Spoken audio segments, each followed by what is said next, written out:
Que a graça e a paz de nosso querido e bondoso Deus, o amor de Cristo Jesus e a comunhão de Deus e Espírito Santo estejam conosco.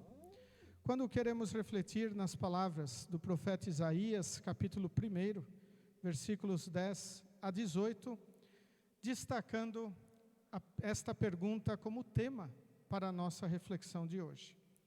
A reforma luterana ainda é relevante para nós hoje? Que Deus Espírito Santo esteja a nos abençoar e a nos fortalecer. Amém. Estimados de Cristo Jesus, como nós já dissemos no início deste momento de culto, nós hoje queremos celebrar os 505 anos da Reforma Luterana, os quais completam no próxima segunda-feira esta data. Então hoje é um culto de festa, é um culto de alegria, é um culto onde nós celebramos uma data importante para nós e também é o nosso culto onde nós adoramos e agradecemos ao Senhor por tudo que Ele tem feito em nossa vida, inclusive por Ele ter operado também nesta data tão importante. Provavelmente, se nós ouvíssemos pela primeira vez esse texto de Isaías, capítulo 1, dos versículos 10 a 18, nós diríamos que este povo, do qual o Senhor está falando, precisavam reformar alguma coisa em sua vida. Eles não precisavam começar a vida de novo, não precisavam morrer e novamente nascer, mas sim reformar o que estava de errado nas suas vidas. Por isso que Deus, através do profeta, até diz no versículo 16 e 17, lavem-se e purifiquem-se, não quero mais ver as suas maldades, parem de fazer o que é mal e aprendam a fazer o que é bom, tratem os outros com justiça, socorram os que são explorados, defendam os direitos dos órfãos e protejam as viúvas. Reformem, mudem a vida de vocês. O que está errado, corrijam. E neste sentido, nós também celebramos Deus iluminar o reformador da igreja, Martinho Lutero, para reformar o que estava de errado. Algumas coisas nós podemos elencar e vermos o que Lutero enfrentou há 505 anos atrás, um pouquinho mais, né? Que culminaram, então, na reforma da igreja. Primeira coisa que nós pontuamos sempre quando falamos da reforma luterana é o fato de, naquele tempo, a igreja da época estar vendendo indulgências, que seriam cartas que conferiam o perdão dos pecados através de uma troca por dinheiro. Logo, você comprava o seu perdão dos pecados. E quando nós olhamos isso, nós vemos que se eu posso comprar algo, isso passa por um mérito meu, um mérito particular.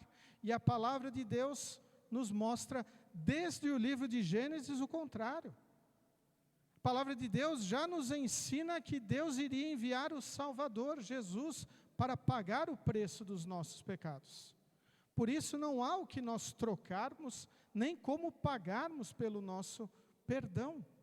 Logo, estas indulgências vendidas à época estavam contra a palavra de Deus. E motivado por isso, Lutero não estava tranquilo com isto, ele prezava muito pela consciência dos membros da igreja, ele escreveu as 95 teses, nas quais queria discutir sobre esta venda, sobre este assunto, o qual então culminou para a reforma da igreja. Culminou para que Lutero fosse visto como um herege, como um perseguido e tantas outras coisas ruins contra o reformador da igreja.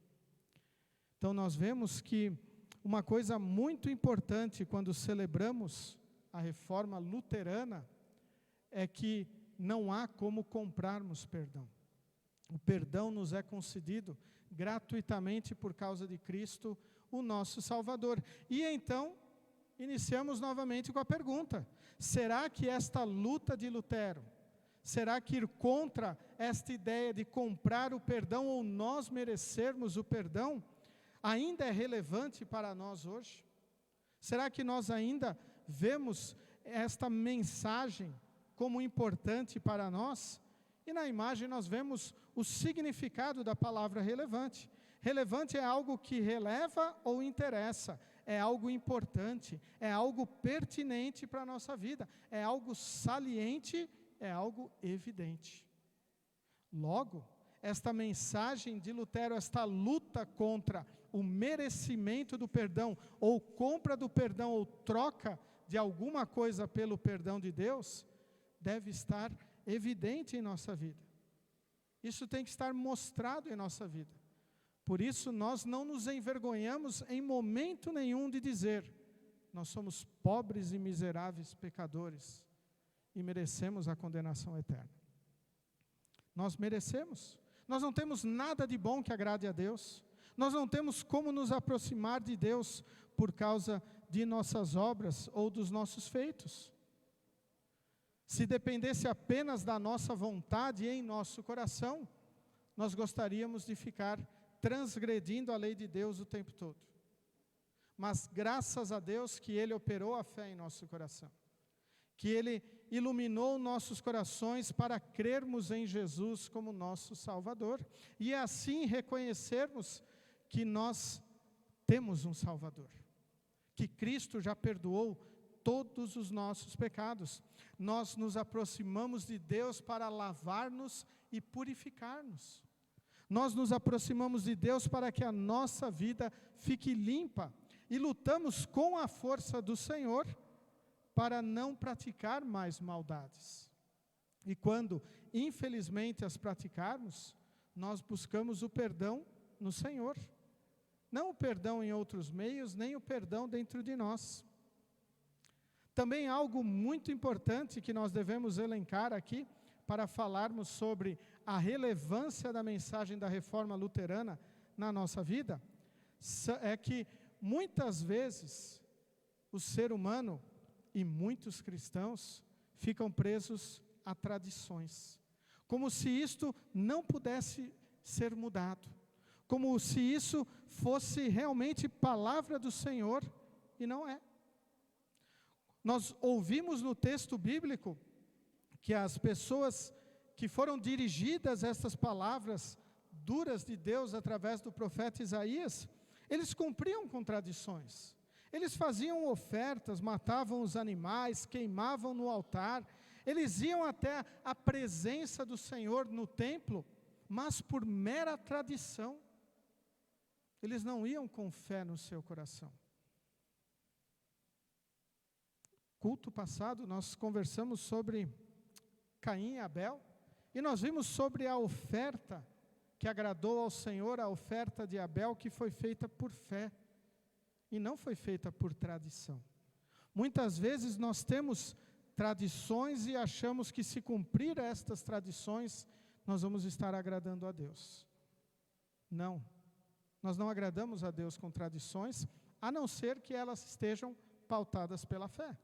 A não ser que nós cumpramos estas tradições, ou observamos elas, crendo em Jesus como Senhor, não achando que o mero cumprir disto estará agradando a Deus. Porque tradições baseadas em pensamentos e desejos humanos estão distantes da palavra do Senhor. E este distanciamento da palavra do Senhor também é uma das coisas que Lutero procurou lutar contra no período em que ele atuou como reformador da igreja. Porque uma das visões principais de Lutero era que a palavra de Deus devia estar nos lares. A palavra de Deus devia ser lida e ser fomentada nos lares, deveria ser estudada e interpretada por todos os cristãos. Por isso ele baseou talvez o maior trabalho da sua vida em traduzir a Bíblia do latim para o alemão, para que todos pudessem ter a Bíblia nos seus lares. Logo, é relevante nós termos a Bíblia em nossos lares, mas não como um livro distante, e um livro distante, mas sim como o nosso livro de cabeceira, onde nós pautamos a nossa vida, onde buscamos as suas orientações diariamente, tornando relevante sim a obra do reformador da igreja, de trazer as Bíblias para os lares cristãos. Por isso devemos fazer uso, não nos distanciarmos da palavra. Também quero elencar algumas coisas que nós olhamos ao nosso redor hoje em dia, que talvez estivessem presentes de uma maneira ou de outra há 500 anos atrás no seio da igreja. Meritocracia perante Deus, os meus méritos me aproximam de Deus. Uma teologia da glória, onde nós temos que ser glorificados, nós não podemos passar por dificuldades aqui neste mundo. A chamada teologia da libertação, onde nós temos que estar libertos de tudo. E ainda a teologia da prosperidade, onde mostra que a vida do cristão tem que ser próspera materialmente. Tudo isto que nós vemos tão presente em nosso dia a dia, também foi rechaçado pelo reformador da igreja, quando ele anuncia a salvação somente pela fé. Somente salvar-se aquele que crê em Jesus. E ele explicou no 3º artigo do credo que por minha própria razão ou força não posso crer em Jesus, mas o Espírito Santo me chamou pelo Evangelho. Então é Deus quem nos confere a fé, é Deus quem nos fortalece na fé e é Deus quem nos dá a alegria de sermos cristãos, independentemente do que nós passemos em nosso mundo. Logo, nós não temos que buscar uma teologia da glória, sermos glorificados ou não sofrermos aqui neste mundo. Faz parte da vida do cristão estar vivendo a teologia da cruz. Sofremos porque Cristo sofreu, mas não sofremos para conquistar algo. Nós sofremos porque o mundo não gosta da palavra de Deus. O mundo não quer a palavra e o ensino do Senhor. Por isso, quando nós proclamamos esta palavra, infelizmente nós passamos por algumas dificuldades e provações em nosso mundo. Talvez não semelhantes como o apóstolo Paulo passou, talvez não semelhantes como o reformador da igreja, Martinho Lutero, passou, mas nós passamos por tribulações, dificuldades. Eu gostaria de compartilhar com vocês um trecho do livro Frei Martinho, Restaurador da Verdade, no seu prefácio, onde ele fala um pouquinho do que Lutero enfrentava, do que significava o levantar de Deus deste servo.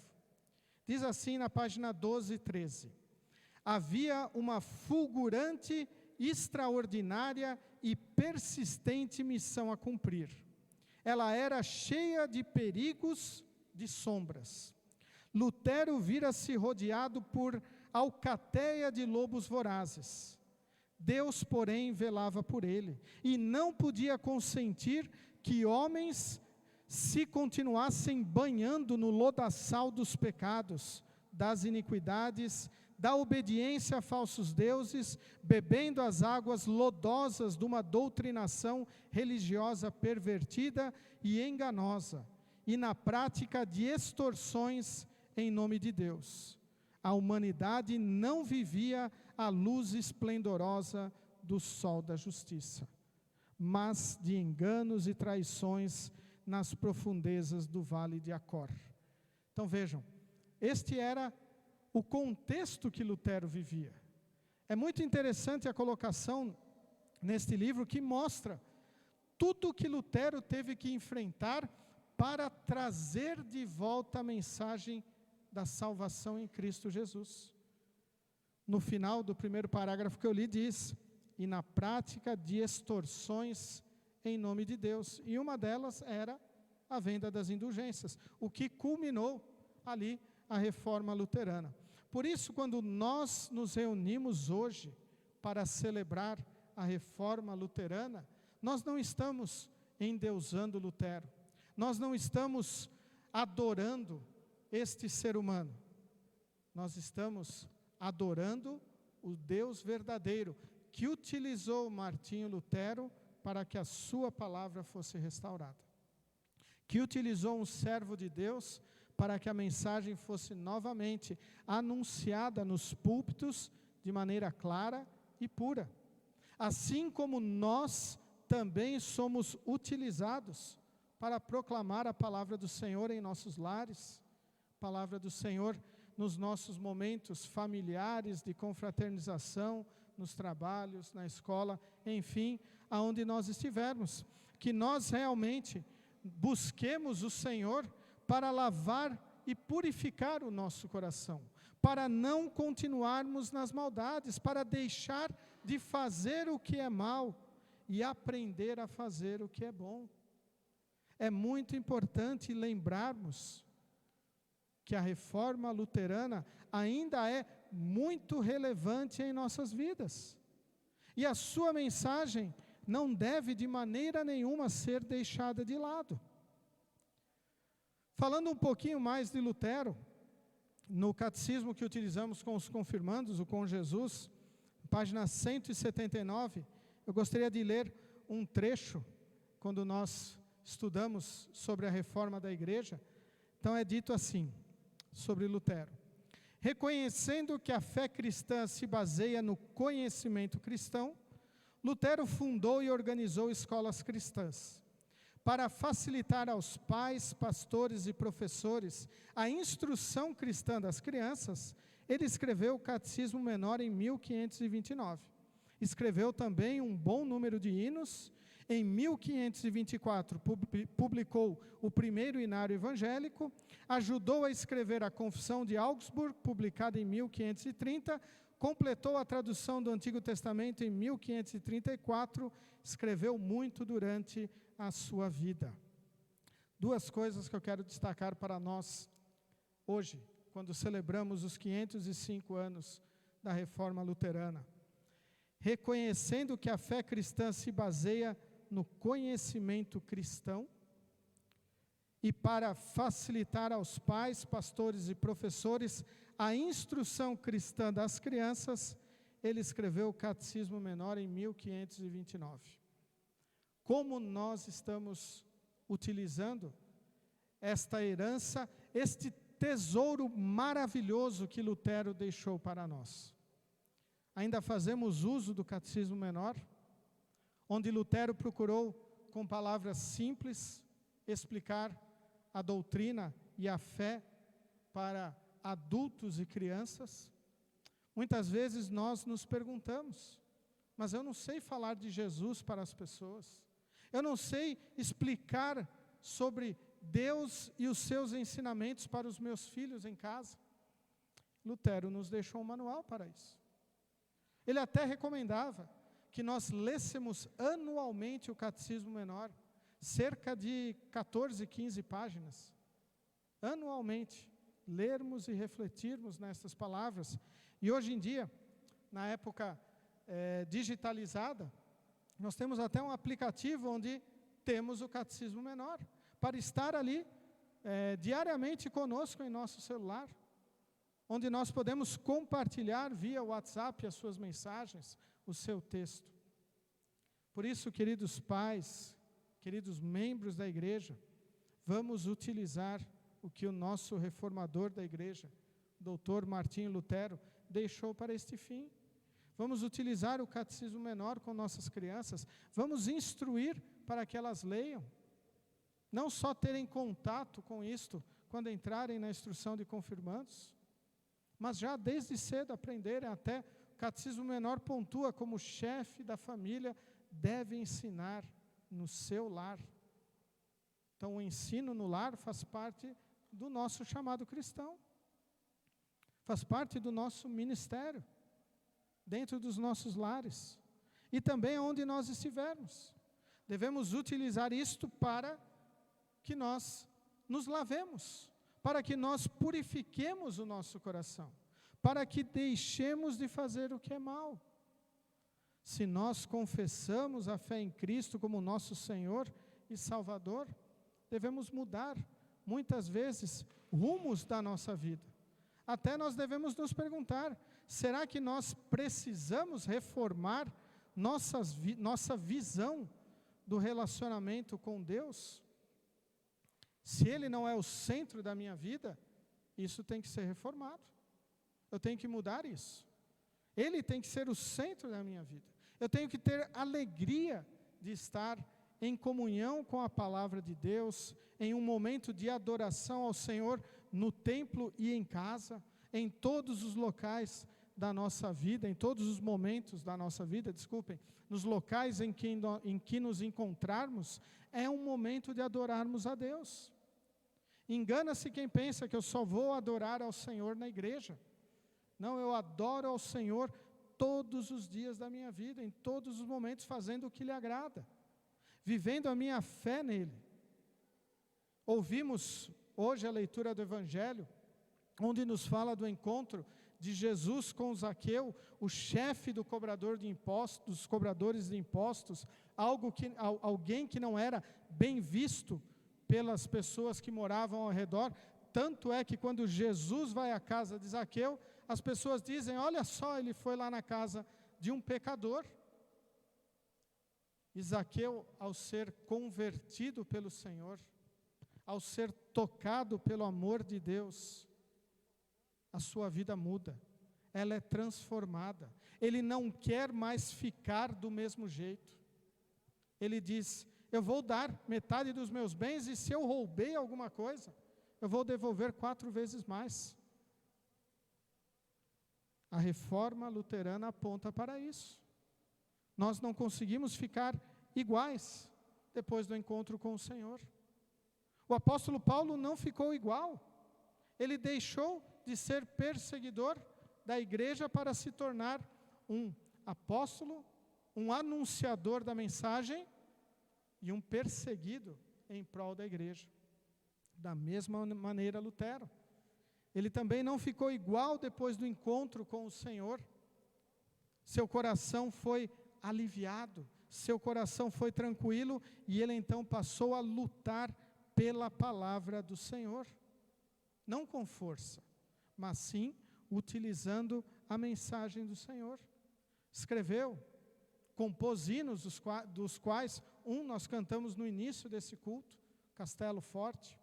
Escreveu diversos outros escritos, traduziu a Bíblia para o alemão, tantas outras coisas. Talvez nós olhamos a nossa vida e pensamos, Lutero já deixou tudo isso, eu não tenho capacidade de fazer que nem ele. E como eu posso lutar?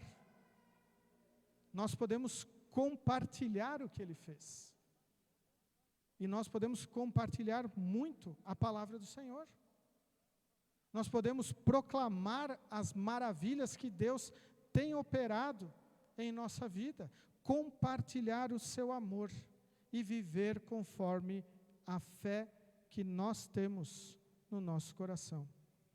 O último versículo da leitura de Isaías para o culto de hoje diz assim: o Senhor Deus diz, venham cá, vamos discutir este assunto. Os seus pecados os deixaram manchados de vermelho escuro, mas eu os lavarei, e vocês ficarão brancos como a neve, brancos como a lã. O pecado nos marca, o pecado nos condena, mas é Deus quem nos livra, nos purifica e nos salva. E quando nós reconhecemos isto, nós vemos que isto tem que estar saliente em nossa vida. Isso tem que ser relevante em nossa vida. Não é algo corriqueiro, não é algo simples, mas deve ser o mais importante a estar exposto em nossa vida. Eu sou salvo, perdoado pelo sangue de Cristo, que limpou o meu coração imundo do pecado, que me deu a salvação. E eu celebro a Deus todas as vezes em que Ele utilizou instrumentos para que esta mensagem pudesse ser resgatada, como utilizou o reformador da igreja, que pregava, somos salvos pela graça. Como utilizou tantos pastores e membros da nossa IELB e de tantas outras igrejas a anunciarem Cristo, o Salvador. Mas nós sempre devemos lembrar, nós precisamos do Senhor. Nós precisamos diariamente de Deus, tanto individualmente como coletivamente, porque juntos nós nos fortalecemos, juntos nós adoramos e glorificamos aquele que nos salvou, aquele que nos perdoou. Por isso hoje, ao nos reunirmos para celebrar os 505 anos da Reforma, nós também mostramos o quão relevante ela é para a nossa vida, e que nós possamos continuar a mostrar a relevância, a importância dela em nossa vida, todos os dias da nossa vida, não apenas quando se aproxima o dia 31 de outubro, mas sim todos os dias estarmos fiéis na mensagem do Senhor, fiéis na explicação do primeiro artigo, no primeiro mandamento, o qual o reformador da igreja escreveu: devemos temer e amar a Deus e confiar nele acima de todas as coisas. Quando confiamos em Deus acima de todas as coisas, sabemos que tudo irá ocorrer conforme a sua vontade e o melhor será feito para nós, mesmo que nós não enxerguemos, mesmo que passemos por dificuldades, pois o melhor para nós é estarmos certos de que o céu é a nossa herança, de que quando nós partirmos deste vale de lágrimas, nós estaremos ao lado de Jesus, independentemente do que nós tivermos conquistado ou feito aqui neste mundo.